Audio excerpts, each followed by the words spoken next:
Bonjour, c'est Nicolas de Immobilier Compagnie. Aujourd'hui, je suis à Lyon et j'ai le plaisir d'être avec Monsieur Bruno Bonnel. Bonjour. Merci Monsieur Bonnel de nous recevoir. Alors, si vous voulez bien, avant qu'on commence, j'aimerais que vous vous présentiez le plus brièvement possible. Je m'appelle Bruno Bonnel, je suis chef d'entreprise depuis maintenant une trentaine d'années, spécialisé dans le numérique.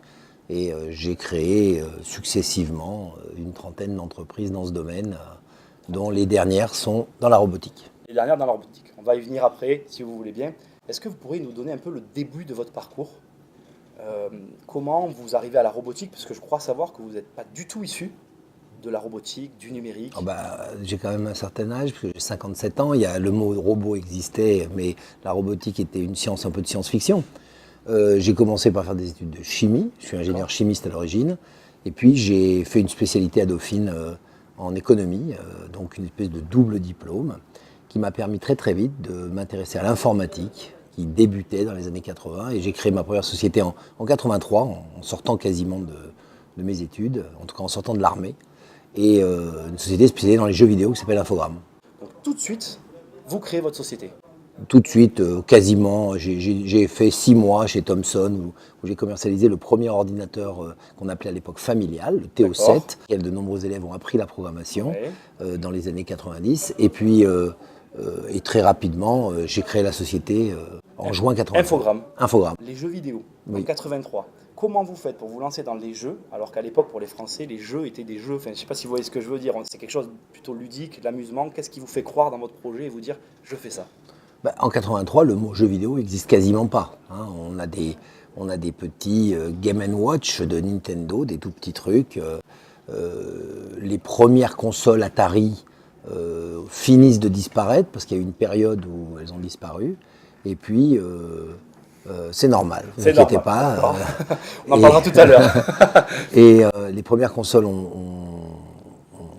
sont disparues. Et il y a un vrai doute sur ce métier, parce qu'il s'est vraiment craché. La Atari, en gros, dans les années 80. Avec des disquettes, je m'en rappelle. Et là, il y avait l'Amstrad et l'Amiga. Ça, c'est juste après. Non, juste avant, c'était pire que ça. Il y avait simplement des jeux qui s'appelaient les ColecoVision, qui s'appelaient les Parker Brothers, qui ont disparu. Le marché s'est écroulé parce que la technologie n'était pas prête. Et en 83, quand on va voir des banquiers, qu'on leur dit je vais créer une société de jeux vidéo, ils vous disent ça vient juste de finir, le marché vient juste de mourir. Non, le marché va revenir. Et finalement, on a réussi à convaincre pas mal de gens de le faire. Et vous avez cru en vous, en fait, tout simplement? Vous étiez sûr que c'était ça?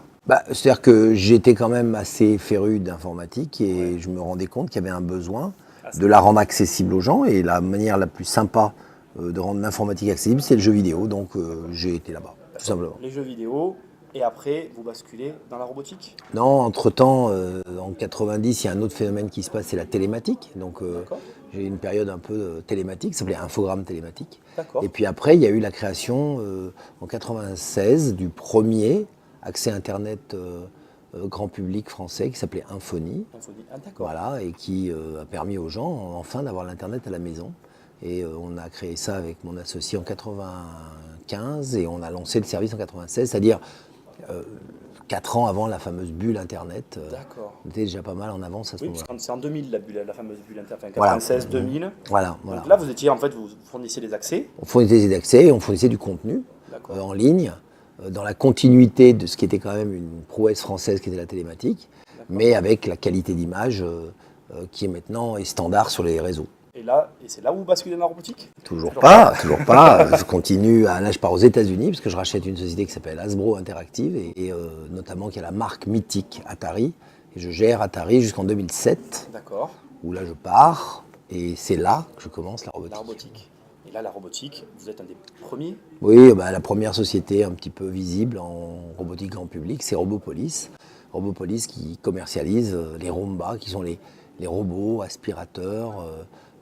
Qui connaissent un grand succès et qui permettent un petit peu de donner de la visibilité au secteur. Alors on va parler de ça, mais il y a juste une chose qui vient de m'interpeller dans tout ce qu'on vient de dire. J'ai beaucoup entendu dans votre bouche le mot premier. Comment vous faites pour sentir les choses, entre guillemets, avant les autres? J'ai envie de dire, est-ce que vous avez un truc? Peut-être que vous n'allez pas vouloir me le dire, mais il y a quelque chose qui fait que, ou c'est votre instinct Non, j'ai pas de truc, je suis simplement un observateur et je regarde ce que j'appelle les signaux faibles. Signaux faibles, c'est des choses qui se passent autour de nous, qui paraissent un peu anecdotiques, Et puis quand on s'aperçoit qu'ils sont multipliés par des milliers de gens, ces signaux faibles, quand on s'aperçoit qu'il y a beaucoup de personnes qui s'y intéressent, on se dit, tiens, finalement, il y a peut-être un marché, et on creuse ce marché pour arriver à proposer un produit. D'accord. Dans les signaux faibles classiques, il y avait effectivement la demande, par exemple, de jouer pour comprendre mieux l'informatique et se former à la programmation. Il y avait la demande de télécommunication visuelle issue de la télématique. Et aujourd'hui, je suis sûr qu'il y a sur le plan des sociétés des besoins de compléter les hommes, tant pour l'assistance que pour le travail, par des robots. C'est pour ça que je suis intéressé par ça. D'accord. Alors moi justement, je suis là aussi parce que je pense, c'est mon avis, mais on va voir si on partage le même avis, que l'immobilier, qui n'a pas connu de grands changements durant toutes ces années, finalement nos maisons, il y a eu l'électricité qui a fait un changement, mais ça reste globalement les mêmes, on a les mêmes pièces de vie. Je pense que les robots dont vous venez de parler, le fameux aspirateur, vont contribuer à des changements réels dans l'immobilier. Alors, est-ce que déjà vous partagez cet avis? Comment vous voyez la chose? Je pense que l'immobilier, il a quand même considérablement changé si vous regardez sur une échelle d'une centaine d'années. De mémoire, il n'y avait que 40% des Français qui, avant la guerre, avaient une salle de bain. Donc dans l'immobilier, on a mis des salles de bain. C'est vrai. Si vous regardez la taille des cuisines, elles sont passées par différentes phases. Si vous regardez une cuisine en France, elle est d'une taille à peu près cohérente avec le reste des pièces. Et aux États-Unis, c'est une toute petite pièce parce que les gens ne font plus la cuisine. D'accord. À l'inverse, la salle vidéo, la salle audiovisuelle, s'est agrandie. Les écrans sont considérablement élargis. Moi, je suis de l'époque où on avait le plateau, la table de télévision sur lequel il y avait la grosse boîte noire, noir et blanc, qui trônait avec la dentelle dessus et qu'on soulevait la dentelle pour regarder la télé. Vous n'êtes pas de cette génération, mais moi je l'ai connu chez mes grands-parents. Donc je pense que l'immobilier est appelé à encore bouger énormément par effectivement l'introduction à la fois des objets connectés dans la maison. Oui. Donc il y a un besoin d'avoir un immobilier maintenant qui est connecté, connectable, un petit peu comme au tout début du téléphone, on avait besoin de tirer des fils pour mettre le fil de téléphone. Aujourd'hui, on a besoin d'avoir des bornes Wi-Fi à peu près partout dans la maison et c'est important. Dans les maisons anciennes, notamment, c'est un sujet important et compliqué. Donc, accessibilité pour ces machines, et puis pour les objets connectés, et pour les robots, qui ne vont pas manquer d'un petit peu de faire soit du nettoyage, soit de la présence dans les foyers. Alors justement, que ça vous pensez, les robots, ou autre chose? Parce que par exemple, je vais rebondir sur le robot qui est ici. Une question un peu, on va dire, je vais vous tendre une perche, mais est-ce que c'est peut-être pas l'objet qui va permettre d'aller travailler de chez soi dans l'avenir? Est-ce que c'est pas une manière de gagner du temps dans les transports, c'est-à-dire qu'on évite les transports, on va travailler avec cet appareil, vous allez nous expliquer à quoi il sert, et du coup, on a du temps plus pour nous et pour chez nous en fait. Alors ça, c'est un BIM, c'est un robot de téléprésence, c'est un robot qui permet de se télétransporter quelque part, puisqu'il dispose d'un écran, d'une caméra, et surtout, on peut, grâce à l'Internet, le faire bouger où on veut. Donc on est véritablement un avatar, c'est un avatar de notre propre corps qui peut être ailleurs. Donc il peut être au travail, il peut être auprès de personnes qu'on aime bien, il peut être dans des échanges, dans des salons par exemple, si on n'a pas envie d'y aller. Aujourd'hui il y a le CES de Las Vegas, moi j'ai pas pu y aller pour des raisons de pratique, et je me suis promené au CES avec ces robots-là, et j'ai pu faire mon tour des stands d'une façon simple, donc je me suis projeté à Las Vegas sans quitter mon bureau. Alors oui, c'est une catégorie de robots qui va rentrer dans les foyers, qui va certainement remplacer les téléphones fixes. Le téléphone mobile, bon maintenant c'est standard, mais avoir un objet à la maison qui nous permette de faire de l'échange, de l'information, du conseil dans la maison, sans qu'il y ait l'intrusion d'une personne, c'est quelque chose à regarder. Ouais. Et par rapport à un Skype ou par rapport à un FaceTime, la notion de déplacement, la présence d'autonomie, donne ce sentiment de présence. C'est pour ça qu'on appelle ça des robots de téléprésence. Donc ça, c'est un point important. Mais au-delà de ça, dans la robotique, c'est la maison elle-même qui va devenir un robot. C'est-à-dire qu'elle a une intelligence. Qu'est-ce que c'est qu'un robot? D'abord, ce serait intéressant de le définir. Ce sont des machines ou des systèmes qui ont des capteurs pour comprendre ce qui se passe autour d'eux, qui ont des processeurs pour tirer des décisions par rapport à ces paramètres qu'ils gèrent, et enfin qu'il y a des actionneurs qui vont pouvoir agir sur un certain nombre de choses. Donc un exemple, dans les domaines de la climatisation, par exemple, on peut imaginer que la maison robot soit capable de détecter les températures, les pressions, l'hydrométrie, tout ce qu'on veut. Ça, c'est assez simple. De réguler, mais pas de réguler d'une façon, j'allais dire, automatique, comme on le voit aujourd'hui avec des systèmes de climatisation. Mais au contraire, par exemple, d'ouvrir et de fermer des fenêtres pour créer des courants d'air, d'avoir une gestion globale de cette maison qui soit régulée par système d'actionneurs, donc par des systèmes robotisés. D'accord, qui la rend intelligente. Qui la rend intelligente et qui la rend dynamique. C'est-à-dire que cette maison, des fois, elle a les portes ouvertes, des fois, elle a les portes fermées, des fois, elle va créer des courants d'air, elle va transformer, elle va faire passer les températures chaudes et froides en termes de système dans la maison, mais sans avoir à consommer de l'énergie, juste par astuce d'ouverture et de fermeture de fenêtres, comme on le fait d'ailleurs généralement au bon vieux temps. Il fait chaud, on aère, on ouvre les fenêtres, on fait des courants d'air, il fait plus froid. Il fait froid, on trouve d'autres solutions. On sait en tout cas que le calfeutrage n'en est pas une et qu'on peut certainement avoir des circulations. C'est un premier exemple. Deuxième exemple, c'est qu'effectivement, les objets qui entourent la maison vont communiquer avec elle. Exemple, la voiture, la porte de garage qui s'ouvre automatiquement avec un bip, tout le monde connaît. Ce qui est moins courant, c'est la voiture qui s'approche simplement de la maison. Elle est détectée par la maison et elle va préparer l'arrivée en éclairant, en ouvrant les portes de garage, mais tout ça d'une façon automatique. On parle de choses réelles là ? Oui, on parle de choses qui existent en prototypage, qui sont encore un peu chères, donc aujourd'hui on est un peu hésitant, mais qui ne choqueront personne, tout comme ne choque pas aujourd'hui le bip du garage qui ouvre automatiquement la porte. Alors qu'il y a des années de ça n'existait pas. C'était compliqué, c'était rare, c'était cher, ça marchait pas. Tout ça, ça va évoluer, ça va être de plus en plus fiable, et c'est comme ça que ça va se transformer la maison en général. Je veux revenir sur votre robot. Oui. Parce qu'en vous écoutant, j'ai pensé à quelque chose. Ce robot est parfait pour l'immobilier en fait.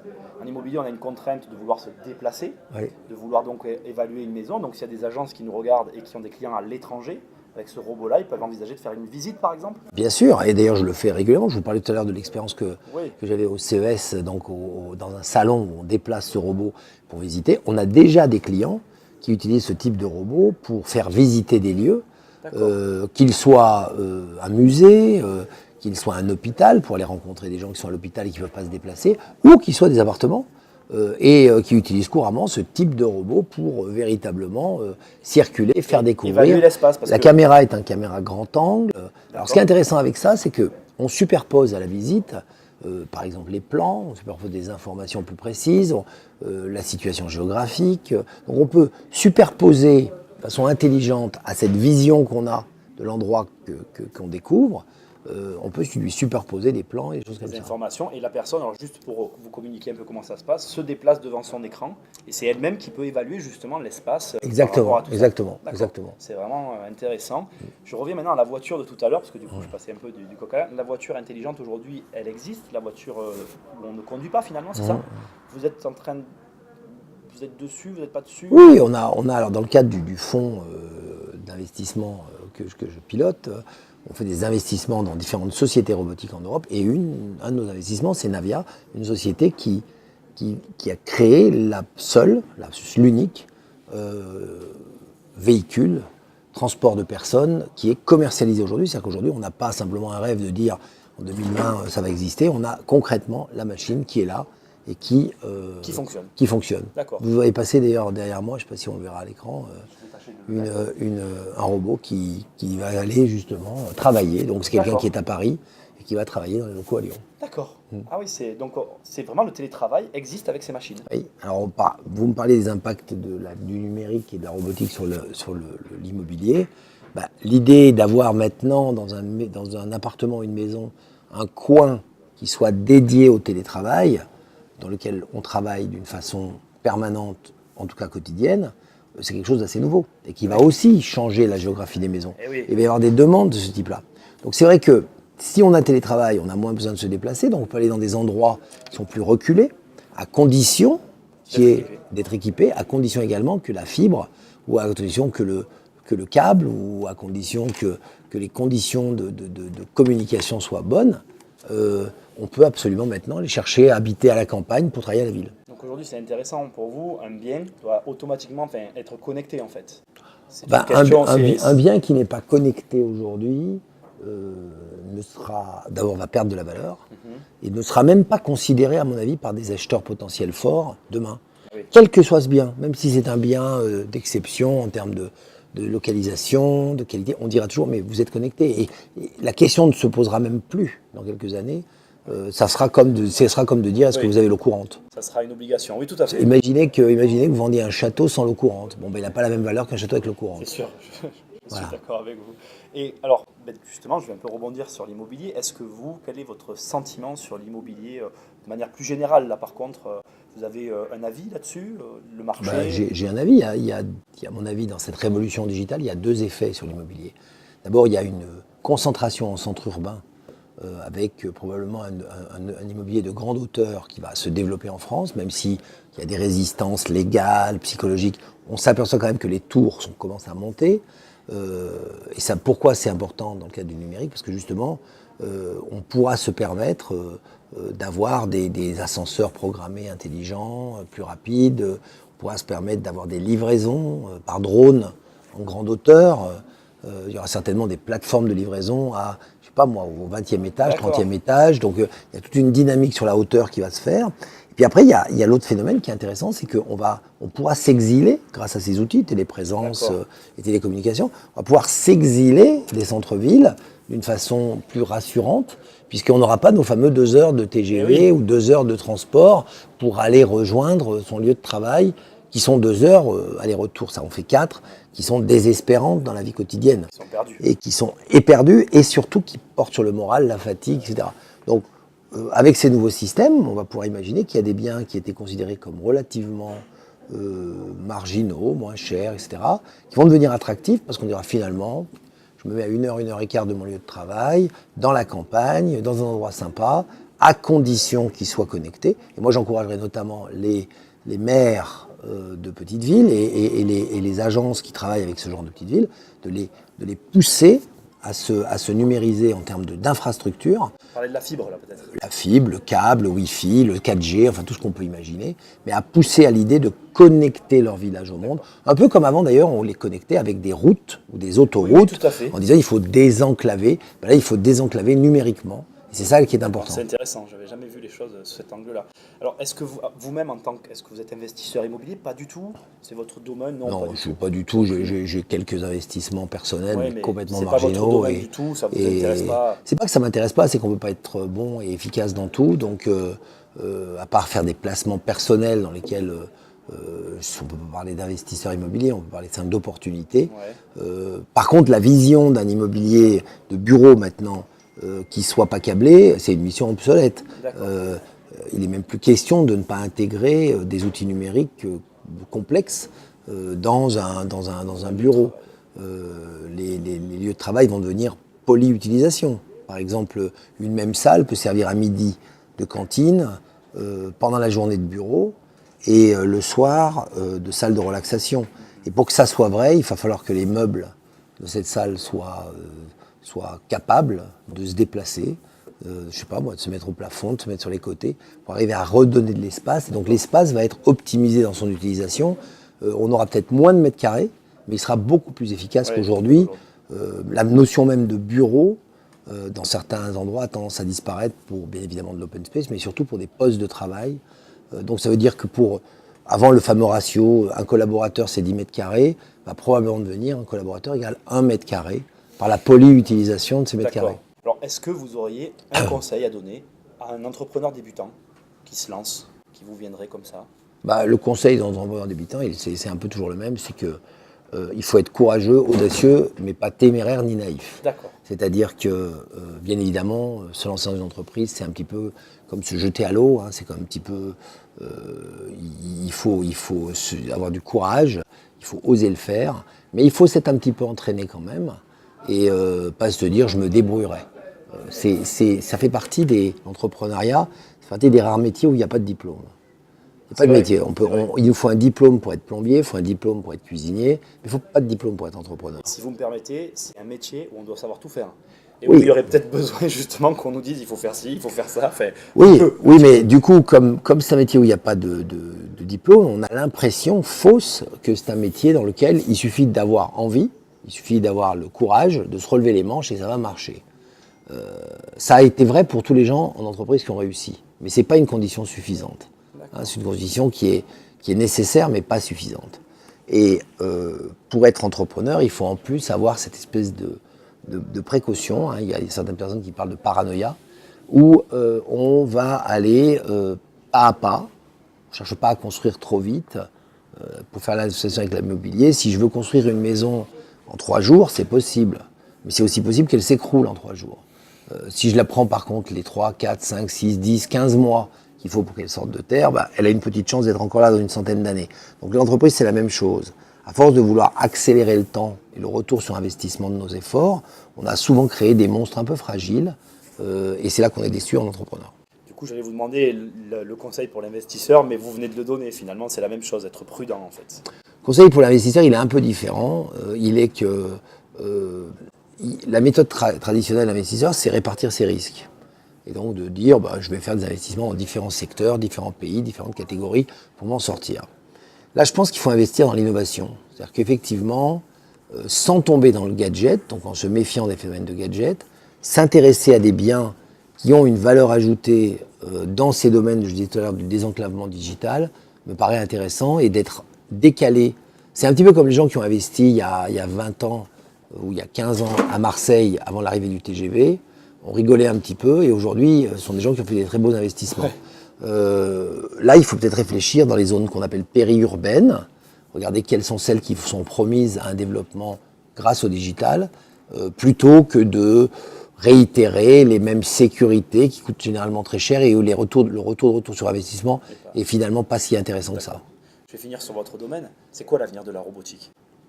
La robotique, c'est un mot qui est aussi valise que l'informatique. Ça veut dire qu'on a vu le développement des ordinateurs, des tablettes, des smartphones, etc. Dans la robotique, il y aura la même chose. Il y aura des robots qui seront des boîtes de conserve intelligentes dans les formats de type Roomba ou BIM, c'est-à-dire robots aspirateurs ou téléprésence.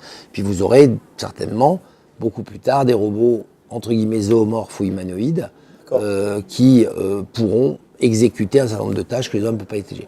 Ceci dit, je suis en train de vous parler probablement du 22e siècle, donc on a le temps de refaire une interview. Oui, je pense aussi. Monsieur Bonnel, j'adore finir mes interviews par une question un peu drôle. Je vous offre un cadeau, vous ne l'aimez pas, qu'est-ce que vous en faites ? Parce que je suis un homme bien élevé, je le prends. Et puis, généralement, j'ai une petite armoire où j'ai ma galerie personnelle des horreurs et je le range bien là, proprement. Et puis, quand l'occasion s'en présentera, je ferai, parce que je ne suis pas vraiment un collectionneur d'horreur, je trouverai un moment pour nettoyer ma galerie des horreurs globalement. Comme ça, personne ne sera blessé. Ça sera juste par manque de place que je suis obligé d'en faire. Voilà. Monsieur Bonnel, merci beaucoup de nous avoir reçus. Merci. Bonne continuation. Merci. Merci, au revoir.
Merci. Merci, au revoir.